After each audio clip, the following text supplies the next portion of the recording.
৩৫ ঘন্টা অতিক্রান্ত, এখনো পর্যন্ত আনন্দপুরের নাজিরাবাদের যে ঘটনাস্থল এখনো ধিকি ধিকি করে আগুন জ্বলছে।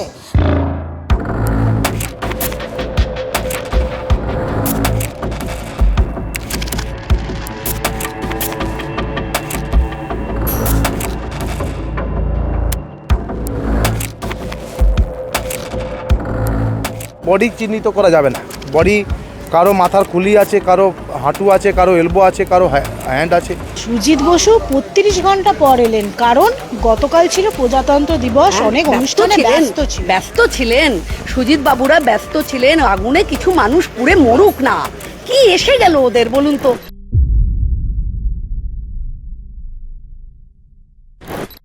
আনন্দপুর এই মুহূর্তে যৌতুগৃহে পরিণত হয়েছে।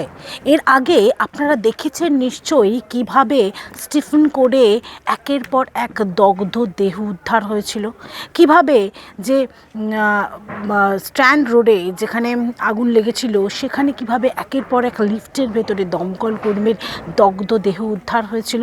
এবং সেই ঘটনার রেশ কাটতে না কাটতেই আবারও শহর কলকাতার বুকে আনন্দপুরের ভিতরে নাজিরাবাদে এক গোডাউনে অগ্নিকাণ্ডের ঘটনা ঘটে। সেই বিভৎস অগ্নিকাণ্ডের বলি হতে হয় একাধিক ব্যক্তিকে।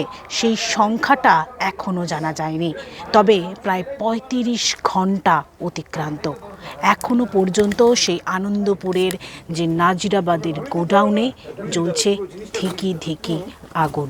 আমরা এই মুহূর্তে সেই জায়গায় রয়েছি যেখানে দেখতে পাচ্ছি যে কার্যত পুড়ে ভস্মীভূত হয়ে গিয়েছে একটি নামি যে মোমো কোম্পানি রয়েছে, সেই মোমো যে ফ্যাক্টরি, সেই ফ্যাক্টরি এই মুহূর্তে কার্যত পুড়ে ভস্মীভূত। এখনও পর্যন্ত ধোঁয়া বেরোচ্ছে, কিন্তু এই ধোঁয়া বেরোচ্ছে এবং দেখা যাচ্ছে যে ভোর ৩টের পর, অর্থাৎ প্রায় ৩ থেকে ৪ ঘন্টা পর যখন দমকলের কর্মীরা আসেন, সেই সময় থেকে কার্যত যুদ্ধকালীন তৎপরতায় আগুন নেভানোর কাজে হাত লাগালেও ৩৫ ঘন্টা কেটে যায়।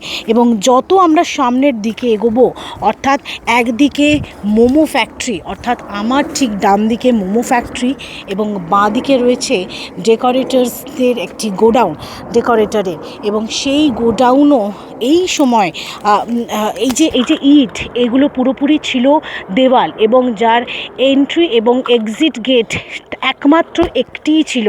কিন্তু এই মুহূর্তে জেসিবি দিয়ে গতকাল রাতে জেসিবি আনা হয় এবং প্রায় ১৫-১৬ ঘন্টা পর জেসিবি আসার পর এই দেওয়াল ভেঙে ভেতরে জল ঢালার কাজ করা হয় এবং পুরো যে শেড, সেই শেড খুলে নিচে পড়ে যায় আগুনের তাপে। আমরা আরও ভেতরে ঢোকার চেষ্টা করব। আমি সিদ্ধার্থকে বলবো আর একটু ভেতরে ঢোকার জন্য, যেখানে একের পর এক দেখতে পাচ্ছি কার্যত ধ্বংসলীলা। আনন্দপুর যৌতুগৃহে পরিণত হয়েছে, এই মুহূর্তে কার্যত ধ্বংসস্তূপে পরিণত হয়েছে।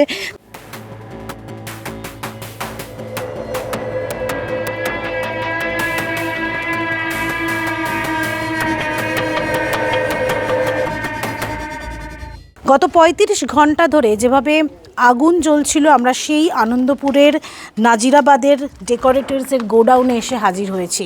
এর ভেতরে যে ঢুকছি, যে স্মেল পাচ্ছি না, খুব পোড়া একটা গন্ধ অনুভব করছি। আমরা যখন প্রায় ১ কিলোমিটার দূর থেকে, অর্থাৎ রুবির মোড়ের পরে যে অর্বণেশ্বর মন্দির রয়েছে, সেই খালপাড় দিয়ে যখন আসছিলাম, এই ঘটনাস্থল থেকে ১ কিলোমিটার দূর, সেদিক দিয়ে যখন আসছিলাম, আকাশে বাতাসে কেমন একটা পোড়া গন্ধ নাকে লেগেছিল। এবং যত আমরা ভেতরে ঢুকছি, শ্বাস নিতে একটু অসুবিধা হচ্ছে, কিন্তু যা পোড়া গন্ধ আকাশে, এই বাতাসে এই মুহূর্তে কার্বন ডাইঅক্সাইডের পরিমাণ অনেকটাই বেশি। এবং ভেতরে আমরা যতই ঢুকছি, এই পোড়া যে বাড়ি এই মুহূর্তে দাঁড়িয়ে আছে, এই পোড়া বাড়ির ভিতরেই চলতো একসময়, অর্থাৎ ঠিক 2 দিন আগেও চলতো এখানে অফিস। সেই অফিস এই মুহূর্তে ধ্বংসস্তূপে পরিণত হয়েছে। এই অফিসে যেদিকেই আমরা যাচ্ছি সেদিকেই দেখা যাচ্ছে পোড়া জানলা, পোড়া জানলার ফ্রেম, পোড়া পাখার যে ব্লেড সেটাও আগুনের তাপে বেঁকে গিয়েছে। এবং যত আমরা ভেতরে ঢুকবো, আমরা একটু ভেতরে ঢোকার চেষ্টা করি। এটা ছিল সম্ভবত কিচেন, এবং সেই কিচেনেও দেখা যাচ্ছে কিভাবে হাঁড়ি কড়া থালা সমস্ত কিছু এলোমেলো হয়ে রয়েছে এবং আগুনের তাপে পুরো ভস্মীভূত হয়ে গিয়েছে। এখানেও সেই একই পরিস্থিতি। এই মুহূর্তে প্রায় 35 ঘন্টার ওপর যদি জ্বলে তাহলে যা অবস্থা হয়, পুরো পুরো পুরো বাড়ি এই মুহূর্তে পুড়ে গিয়েছে।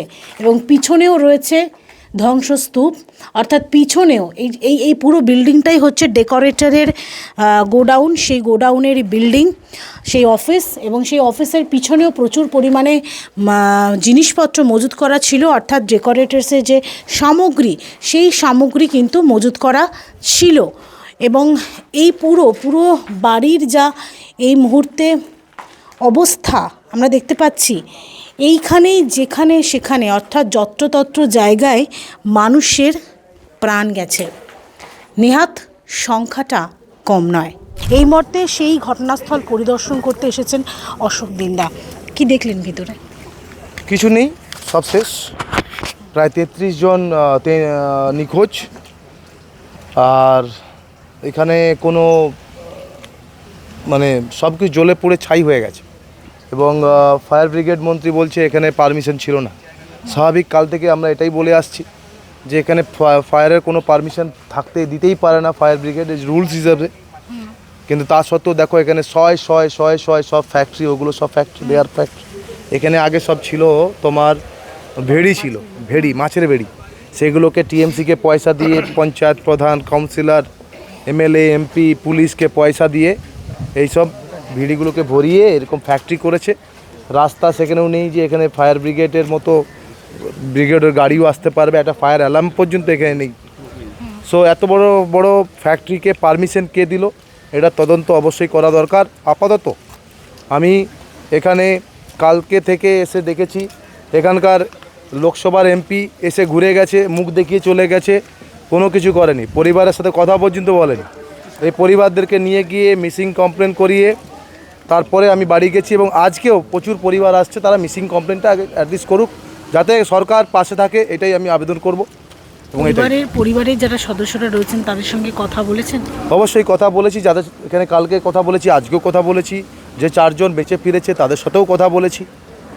সো প্রত্যেকের সাথে কথা হচ্ছে। এবং এখন মিসিং কমপ্লেন ছাড়া এখন আমাদের কোনো উপায় নেই, কারণ বডি চিহ্নিত করা যাবে না। বডি কারো মাথার খুলি আছে, কারো হাঁটু আছে, কারো এলবো আছে, কারো হ্যান্ড আছে, যেটুকু ওসির থেকে রিপোর্ট পেলাম সেটাই অবধি আছে। সো এখানে চিহ্নিত করা ভেরি ডিফিকাল্ট, বাট ওসি বললো বোন টেস্ট করেই আমরা চিহ্নিত করব, সেটাই অবধি জানি, আর বেশি কিছু জানি না। ভিতরে কি দেখলেন? ভিতরে যে পুরো এখনো পর্যন্ত জ্বলছে, ধুঁয়ো বেরোচ্ছে, এটাই দেখলাম। সরকার কি কোনো পদক্ষেপই নিচ্ছে না? কি পদক্ষেপ নেবে সরকার? কোথায়? হোয়ার ইজ দ্য সরকার? সরকার কে? এখানে পারমিশনটা কীভাবে পেলো সরকার বলতে পারবে? বলতে পারবেন? এত বড় বড় ফ্যাক্টরি হয়ে গেছে। এখানকার সিভিক পুলিশ তো একটা কার বাড়িতে রান্না হচ্ছে সেটা পর্যন্ত খবর দেয়, এত বড় বড় ফ্যাক্টরি খবর দিতে পারে না?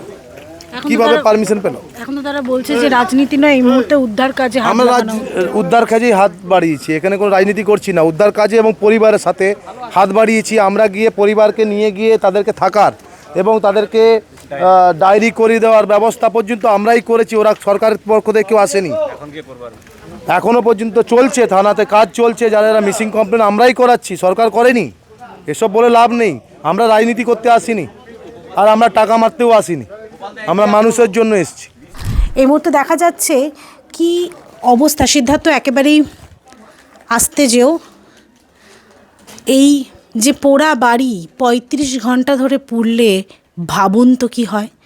এবং এই 35 ঘন্টার আগুনে ঝলসে মৃত্যু হয়েছে বহু মানুষের। যদিও বা প্রশাসনের পক্ষ থেকে এখনো পর্যন্ত সেই সংখ্যা জানানো সম্ভব হয়নি।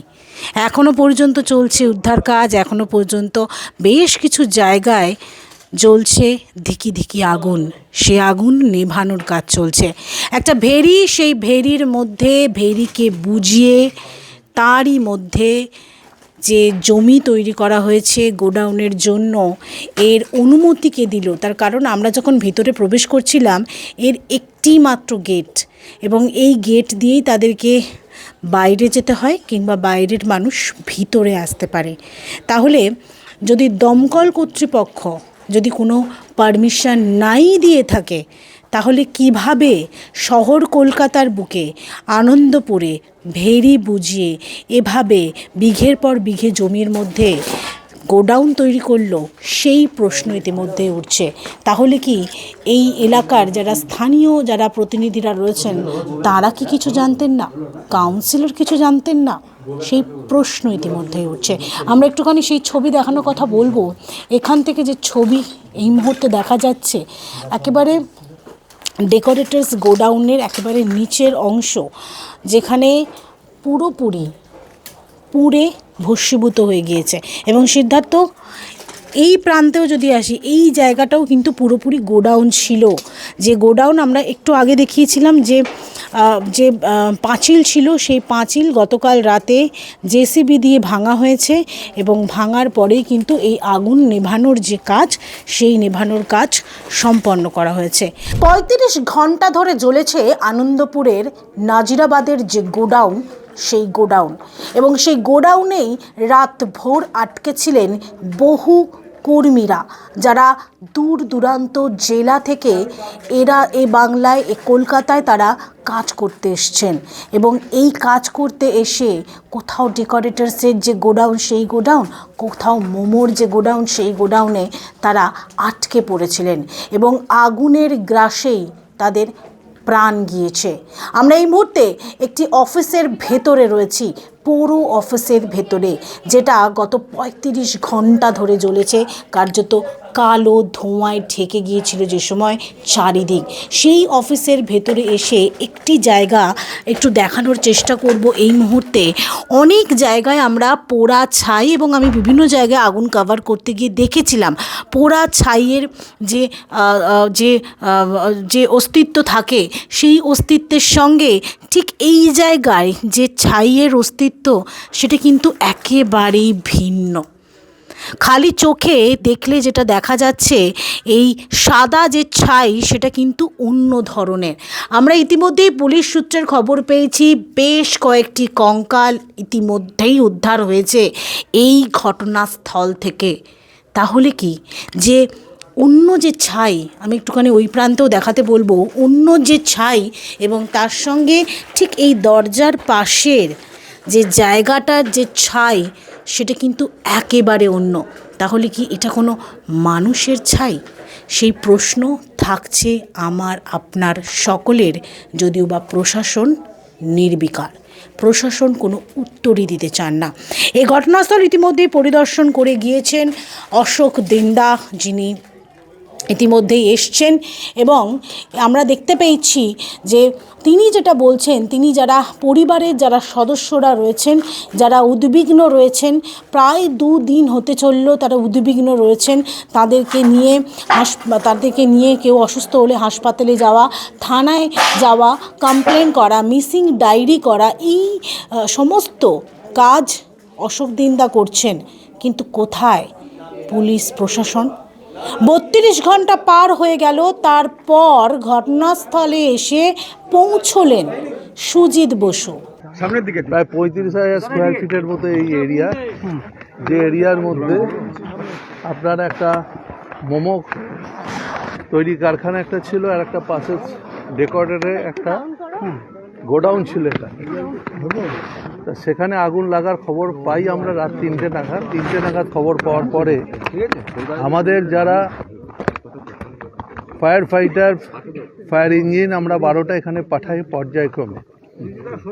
12টা পাঠানোর পর আগুন আমরা কন্ট্রোল করি, এবং আগুন এখনও আমরা গাড়ি রেখে দিয়েছি, তার কারণ প্রচুর জায়গায় পকেট ফায়ার ছিল। আর এই জায়গাটা একটা যৌতুক গৃহের মতো। আমরা যা দেখলাম যে এখানে যেমন একটা মোমো ফ্যাক্টরি ছিল, তেমনি তার পাশে একটা ডেকোরেটরের গোডাউন ছিল, প্রচুর দাহ্য পদার্থ তার মধ্যে ছিল। ইতিমধ্যে আগুন কন্ট্রোল হয়েছে, আর গাড়িও আমরা রেখে দিয়েছি এখানে। ফায়ার ফাইটাররা তারা ফাইটিং করেছে। তারা রাত 3টে থেকে কন্ট্রোল দেয়। যখন আমার কাছে প্রথম খবরটা পাই আমি, তারপর থেকে পর্যায়ক্রমে গাড়ি এখানে এসছে এবং ফায়ারের সিনিয়র অফিসার এখানে কালকে ছিল। কালকের দিনটা প্রজাতন্ত্র দিবস ছিল, অনেকে অনেক জায়গায় ব্যস্ত ছিলাম। তা সত্ত্বেও আমরা এখানে গুরুত্ব দিয়ে এই কাজটা আমাদের লোকেরা করেছে এবং এখনও পর্যন্ত কাল সারা রাত লোক ছিল, আজ সকাল থেকে আবার কাজ শুরু করেছে। এত বড় কারখানা দেখুন, কলকাতা শহরে প্রচুর জায়গায় প্রচুর কারখানা আছে। আবার অনেকে লাইসেন্স নিয়েও করছে, অনেকে ইনলিগালও করছে। যদি এখানে আমি বলছি যদি ইনলিগালি হয়ে থেকে থাকে, এক্ষুনি তো আমি বলতে পারবো না ওদের কাছে কি কাগজপত্র আছে। যদি কাগজপত্র কিছু ইনলিগালি হয়ে থাকে, তার জন্য যা ব্যবস্থা নেওয়ার সব কিছু এখানে। প্রজাতন্ত্র দিবস সহ অন্যান্য কাজে নাকি তিনি ব্যস্ত ছিলেন, সে কারণে তিনি আসতে পারেননি। ইতিমধ্যে মুখ্যমন্ত্রীর ভূমিকা নিয়েও প্রশ্নচিহ্ন উঠছে, যেখানে আইপ্যাকের সহ প্রতিষ্ঠাতা প্রতীক জৈনের বাড়িতে ইডি হানায় আধ ঘন্টার মধ্যে তিনি পৌঁছে যেতে পারেন। সারাদিনের মুখ্যমন্ত্রীর যে কর্মসূচি, সেই কর্মসূচি তিনি বাদ দিয়ে ইডির যে হানার স্থল অর্থাৎ আইপ্যাকের যে দফতর, সেখানে গিয়ে তিনি সারাদিন প্রতিবাদ করতে পারেন, তিনি ফাইল ছিনিয়ে আনতে পারেন। কিন্তু 35 ঘন্টা অতিক্রান্ত হয়ে গেল, এখনও পর্যন্ত মুখ্যমন্ত্রীর দেখা নেই। যেখানে এ রাজ্যের যারা মানুষরা রয়েছেন তারা আর্তনাদ করছেন এবং আমার আপনার জীবনের কি কোনো দাম নেই। তার কারণ এই যে ঘটনাস্থল, আমি একের পর এক ছবি দেখানোর কথা বলবো সিদ্ধার্থকে। এই যে ঘটনাস্থল, শুধুমাত্র এই একটি বাড়িতেই এই অগ্নিকাণ্ডের ঘটনা ঘটেনি। বিঘের পর বিঘে জমি নিয়ে যে গোডাউন তৈরি করা হয়েছে, যে ভেড়ি বুঝিয়ে গোডাউন তৈরি করা হয়েছে, সেই গোডাউনে একের পর এক মানুষ আটকে ছিলেন। ভাবুন তো, তারা দম বন্ধ অবস্থায় এই আগুনেই তাদের প্রাণ দিতে হয়েছে, কিন্তু তাদের বাঁচানোর জন্য কেউ আসেনি। ঠিক এই বাইরের যে গেট, এই গেটের ভেতরে ঢুকলেই যে দরজা, সেই দরজার ভেতরেই হয়তো কোনো কর্মী, কোনো মানুষ বসে কাঁদছিলেন। হয়তো তারা আর পরিবারের সদস্যদের বা বাবা মা ভাই বোন কাউকেই দেখতে পাবেন না। ফায়ার ক্লিয়ারেন্স তো নেই এটা বলতে পারি, বাকি ইনভেস্টিগেশনের পার্ট আছে।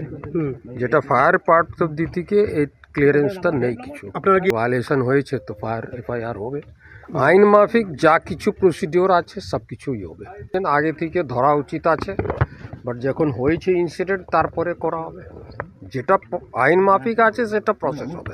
ইনভেস্টিগেশন করতে হবে না কি ব্যাপারটা কি, কোথায় কি আছে না আছে, না ইনভেস্টিগেশন হয়ে কিছু বলা যাবে।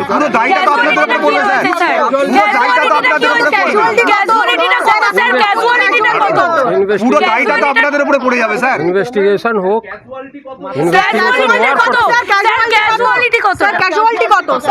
আমার জানা নেই ক্যাজুয়ালিটি, পুলিশ বলবে ওটা। ডেকোরেটরসের যে গোডাউন, যে ফ্যাক্টরি, সেই ফ্যাক্টরির অফিস ঘরের সামনে ডাঁই করে রয়েছে যে মাটির ঘড়া, সেই ঘড়া। এই মুহূর্তে আমরা ওপরে উঠছি। আমরা আগে যে ছবি আপনাদের দেখিয়েছি, যে অফিসের নিচের ঘর এবং পুরো চারিদিকে কাঁচে কার্যত ছেয়ে গিয়েছে। এবং এই অফিসের খুব সাবধানে আসবে সিদ্ধার্থ, কারণ 35 ঘন্টা ধরে যেভাবে এই বাড়ি কার্যত পুড়েছে, সেখানে খুব সাবধানতা অবলম্বন অবশ্যই আমাদেরকে করতে হবে।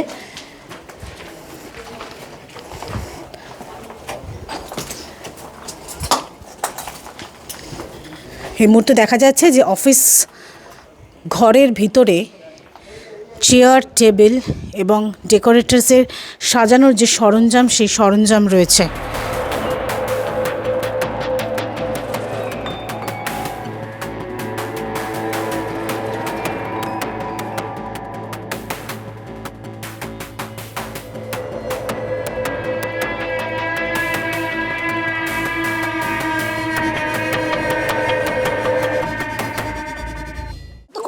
দেখাচ্ছিলাম যে ডেকোরেটরের যে গোডাউন, সেই গোডাউনের পাশেই যে একটি মোমো যে গোডাউন, একটি নামি মোমোর গোডাউন, সেই গোডাউনে কার্যত ধ্বংসস্তূপে পরিণত হয়েছে। এখানে দিকে দিকে দেখা যাচ্ছে যে সেই মোমোর যে প্যাকেট, সেই প্যাকেট পড়ে রয়েছে এবং এখনও পর্যন্ত ধোঁয়া বেরোচ্ছে।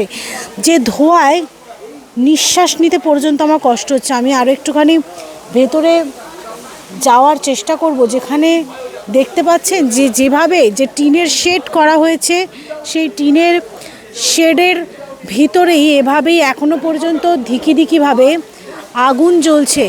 দিদি কি বলবেন, 32 ঘন্টা পার, এখন এলেন সুজিত বসু দমকল মন্ত্রী? না, এবং মানে দেখুন, 25 ঘন্টার পরে দমকল মন্ত্রী আসছেন এবং এসে বলছেন যে এত মানুষ গোডাউনে থাকবে কেন। আমাদের প্রশ্ন যে এই কথাগুলো জিজ্ঞেস করুন আপনার এলাকার পঞ্চায়েত প্রধানকে। এই অঞ্চলের ছেলেরা জানে, এখানে যারা পঞ্চায়েত মেম্বার হয়েছে, পঞ্চায়েত প্রধান হয়েছে, তারা সব ঝুপড়ির বাড়িতে থাকতো। কেমন এইসব ওয়েটল্যান্ড বেচে তাদের বাড়িতে এখন এসইউভি গাড়ি। এই অঞ্চলের মানুষজনকে 15-20 বছর ধরে চিনি ভাই। এই এলাকায় যখন প্রথম স্টুডিও হয়েছিল সেই সময় থেকে এলাকায় আসি। ফলে এই এলাকায় হঠাৎ করেই নীল নীল বিল্ডিংগুলো গড়া এবং কোনো বিল্ডিংয়ের কোনো অগ্নি নির্বাপক ব্যবস্থা নেই, এ সাংঘাতিক। ইতিমধ্যেই তো ডিজি বলছেন, দমকলের ডিজি বলছেন যে এই এলাকার বা এই জায়গার কোনো ফায়ার পারমিশন ছিল না, না কোথাও নেই। আপনি এই গোটা নাজিরাবাদের যত এই ধরনের বিল্ডিং হয়েছে, এবার তো নড়াচড়া হবে, কোথাও কোনো অগ্নি নির্বাপক ব্যবস্থা নেই, কোথাও নেই। এগুলো সমস্ত মানে আনঅথরাইজ, ইল্লিগাল নির্মাণ। ওয়েটল্যান্ডগুলোকে বেচা হয়েছে এবং যার জন্যে দেখুন এই যে জলা জমি এইভাবে বিক্রি করে দেওয়া, তাতে আমাদের যে ভৌগোলিক বিষয় সেটাতেও তো একটা যে মানে প্রাকৃতিক যে বিষয় সেটাও হ্যাম্পার হওয়া, এবং এই ওয়েটল্যান্ডগুলো বিনা কাগজে বেচা, র্যান্ডাম বেচা। শাসক দলের এইটা একদম টাকা তোলার জায়গা। এবং একবার বেচেছে, তারপরে এই যে বিল্ডিংটা আপনি দেখছেন, এখানে বড় বড় ট্রাক ঢোকে, সেখান থেকে আবার তোলা হয়। ফলে আজকে সেই প্রশ্নগুলো উঠবে বলেই তো বিজেপি যাতে না আসে এখানে। বিজেপি এলে প্রবলেম তো, কারণ এই কথাগুলো তো উঠবে। আচ্ছা, আমরা দেখলাম ভেতরে যখন এটা হচ্ছে মোমোর গোডাউন, পাশেই রয়েছে ডেকোরেটরের গোডাউন, এবং আমরা দেখেছি কাগজ, সিল্কের কাপড়। আপনি ভাবতে পারছেন যেখানে কোনো অগ্নি নির্বাপক ব্যবস্থা নেই। আপনি গোটা বিল্ডিংটা দেখুন, জাস্ট একটা স্ট্রাকচার, অনলি একটা স্ট্রাকচার, একটাই গেট, একটা স্ট্রাকচার, ভেতরে যারা আছে জাস্ট পুড়ে মরে যাওয়া। এই যে মানুষকে খুঁজে পাওয়া যাচ্ছে না, বলছে 8 জন, এটা কোথায় গিয়ে অঙ্কটা নামে একবার দেখবেন। এবং এমনও হতে পারে যে হাড় পাওয়া যাবে, ছাই হয়ে গেছে। কিভাবে খুঁজে পাবে? মানে এই যে স্বজন হারানো মানুষ, তারা বলছে সুজিত বাবু দায়িত্ব নিয়ে গেলেন, কিভাবে আপনি খুঁজবেন বলুন তো? আপনি পাবেন কি করে? আপনি স্ট্রাকচারটা দেখুন, শুধু একটা টিনের স্ট্রাকচার, আর কিচ্ছু নেই। আর কতগুলো ফ্যান, আগুন লাগলে দাউ দাউ করে জ্বলে যাওয়া। যতগৃহ, গোটা পশ্চিমবঙ্গটা যতগৃহ হয়ে গেছে।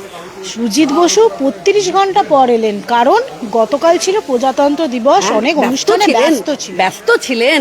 সুজিত বাবুরা ব্যস্ত ছিলেন, আগুনে কিছু মানুষ পুড়ে মরুক না। কি এসে গেল ওদের বলুন তো? ওরা তো এখান থেকে যে মাল কামানোর মালটা কামিয়ে নিয়েছেন। এখানের পঞ্চায়েতের যারা বড় বড় নেতা টেতা হয়েছেন, তারা তো কামিয়ে নিয়েছেন মাল। এরপরে মানুষ মরলে তাদের কি এসে গেল? দেখুন, মাননীয় মুখ্যমন্ত্রী ওনার আত্মীয়কে বাঁচাবার জন্য ফাইল আনতে নিজের পজিশন ভুলে চলে গেছিলেন প্রতীক জৈনের বাড়ি। সেই সময় তিনি পেরেছিলেন এই কাজটা, কিন্তু এখনো পর্যন্ত মাননীয় মুখ্যমন্ত্রী এসে পৌঁছতে পারলেন না, কারণ ওনার প্রয়োজন নেই। আসলে উনি তো ভোট ছাড়া কিছু দেখেন না, ফলে মরে গেছে। আচ্ছা, আমরা যখন ভেতরে ঢুকেছিলাম সে সময় অনেকগুলো জায়গায় দেখা গেল হাড়, মানুষের হাড়। আমি বললাম তো আপনাকে, এভাবে চিহ্নিত করা যাবে না। ছাই হয়ে গেছে, পুড়ে ছাই হয়ে গেছে। কিভাবে চিহ্নিত? একমাত্র ওই ফরেনসিক যে হাড়গুলো নিচ্ছেন সেইগুলো ম্যাচ করে, ডিএনএ ম্যাচ করে যদি কিছু করতে পারেন। কিন্তু এ বিভৎস, এরকম ঘটনা মানে বিরলতম ঘটনা। এবং আমি এই যে জায়গায় আমার নিজস্ব অভিজ্ঞতায় আপনাদের বলছি, খুব ব্যক্তিগত দায়িত্ব নিয়ে বলছি, 15-20 বছর ধরে এইখানে আসি, তো এই বছর 13-14 ধরে এই যে নির্মাণগুলো দেখেছি না এই অঞ্চলে, তখন থেকে জানতাম যে যেদিনকে কোনো দুর্ঘটনা ঘটবে সেদিন এটা বিভৎস আকার নেবে, এবং হলোও তাই। আজকে যেহেতু আমার আসতে দেরি হলো, আমাদের একজন বর্ষিয়ান নেতা রবীন চ্যাটার্জি মহাশয়, তিনি পরলোকগত হয়েছেন, হাসপাতালে ছিলাম, আসতে একটু দেরি হলো, নাহলে সকালবেলাতেই এসে পৌঁছতাম। এবং আমার কথা হচ্ছে যে মানে তৃণমূলের এই অত্যাচার সাধারণ মানুষ তাদের বোঝার সময় এসছে। মানুষের এই যে যন্ত্রণা, মানুষের এই যে দুঃখ, কিছু বলার নেই। পশ্চিমবঙ্গে কোনো জীবিকা নেই ভাই, পশ্চিমবঙ্গের মানুষের রুটি রুজি নেই, ফলে যেখানে একটা কাজের জায়গা হবে সেখানে ছেলেপুলেরা চলে আসবে। দিদি, এই ফ্যাক্টরির বাইরেই যারা নিখোঁজ তাদের পরিবার দাঁড়িয়ে রয়েছে, কিন্তু আমি যখন ভেতরে ঢুকলাম সে সময় কিন্তু প্রশাসনের কাউকে দেখলাম না যে তাদের সাহায্য করতে বা তাদের পাশে এসে দাঁড়াতে। শুধুমাত্র যাচ্ছে, আসছে আর বেরিয়ে যাচ্ছে। একদম একদম। এবং ওই যে এসে গেছেন সুজিতবাবু, আশ্বাস দিয়ে দিয়েছেন। আমাদের তো হতভাগ্য রাজ্য, আশ্বাসের জন্য বসে আছি। তারা বলছেন যে আমরা আশাবাদী সরকারের কাছে। তারা কি বলতে পারেন বলুন? আর সরকারের কাছে আশা রাখাই তো কাজ। একটা রাজ্যের সরকার, তার প্রতি আশা রাখবে না মানুষ? কিন্তু আমরা তো 14 বছর ধরে দেখলাম, আমরা অভয়া দেখলাম, আমরা তামান্না দেখলাম, আমরা সুজেট খান থেকে শুরু করে গত দুদিন আগেও যে দুর্ঘটনা সেই অবধি দেখলাম। আমরা তো দেখলাম বক্তই কাণ্ড দেখলাম, আমরা তো কিছুদিন আগে বড়বাজারের যে হোটেলে আগুন লেগে গেছিল আমরা তো দেখলাম, আমরা দেখে যাচ্ছি।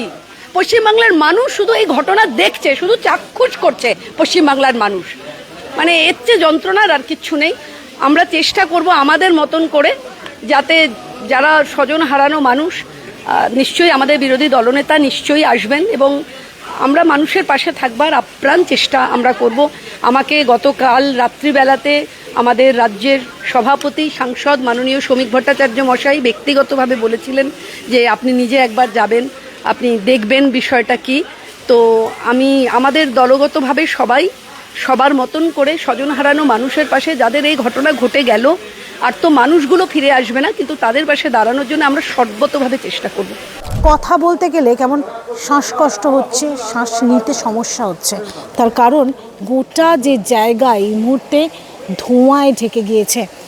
যেখানে একের পর এক যে ঠান্ডা পানীয়ের যে বোতল, সেই বোতলের ডাঁই করা রয়েছে সেই সমস্ত ঠান্ডা পানীয়ের বোতল, এবং তার সঙ্গে যে মোমো কোম্পানির যে প্যাকেট, সেই প্যাকেট ডাঁই করা রয়েছে। যত্রতত্র জায়গা আমরা শুধুই মাত্র দেখতে পাচ্ছি যে ঠান্ডা পানীয় জলের যে বোতল, সেই বোতল ডাই করা রয়েছে, ক্যান রয়েছে, এই সমস্ত সামগ্রী যেরকম একদিকে রয়েছে, তার সঙ্গে দমকল সূত্রের খবর অতিরিক্ত পরিমাণে পাম তেল মজুত করা হয়েছিল এই গোডাউনের ভেতরে, যার জেরে আগুনের যে মাত্রা, আগুনের যে তীব্রতা অনেকটাই প্রখর ছিল। এখনো পর্যন্ত সূত্রের খবর 40 জন এই মুহূর্তে নিখোঁজ রয়েছে, যার মধ্যে আজকে এখনো পর্যন্ত 8 জনের কঙ্কালসার দেহ বললেও ভুল, শুধুমাত্র কঙ্কাল উদ্ধার হয়েছে। এখনো পর্যন্ত বাকি যারা রয়েছে প্রায় 32 জনকে খুঁজে পাওয়া যাচ্ছে না। ডেকোরেটরস ফ্যাক্টরি এবং এই মোমোর যে কোম্পানির যে ফ্যাক্টরি, সেই দুটো ফ্যাক্টরিতে এখনো পর্যন্ত 32 জন নিখোঁজ, যাদের খুঁজে পাওয়া যাচ্ছে না। হয়তোবা তারা ঠিক এই যে ধ্বংসস্তূপ যে রয়েছে তার মধ্যেই হয়তো তাদের প্রাণ গিয়েছে। তাহলে এই প্রাণের দায় কার, যেখানে 32 ঘন্টা পর দমকল মন্ত্রী সুজিত বসুর ঘুম ভেঙেছে। 32 ঘন্টা পর তিনি এই ঘটনাস্থল পরিদর্শনে এসেছেন এবং সেখানেই প্রশ্নচিহ্ন উঠছে। একদিকে রাজ্যের মুখ্যমন্ত্রী যখন তার আইপ্যাকের সহপ্রতিষ্ঠাতার বাড়িতে ইডি হানা দেয়, তার অফিসে হানা দেয়, সে সময় আধ ঘন্টা সময় যায়নি তিনি সেখানে পৌঁছে যেতে পারলেন, কিন্তু সেই সরকারের যে মন্ত্রী, দমকল মন্ত্রী, মুখ্যমন্ত্রী তো দূরস্থ, দমকল মন্ত্রীও পৌঁছতে পারলেন না। 32 ঘন্টা সময় লাগলো।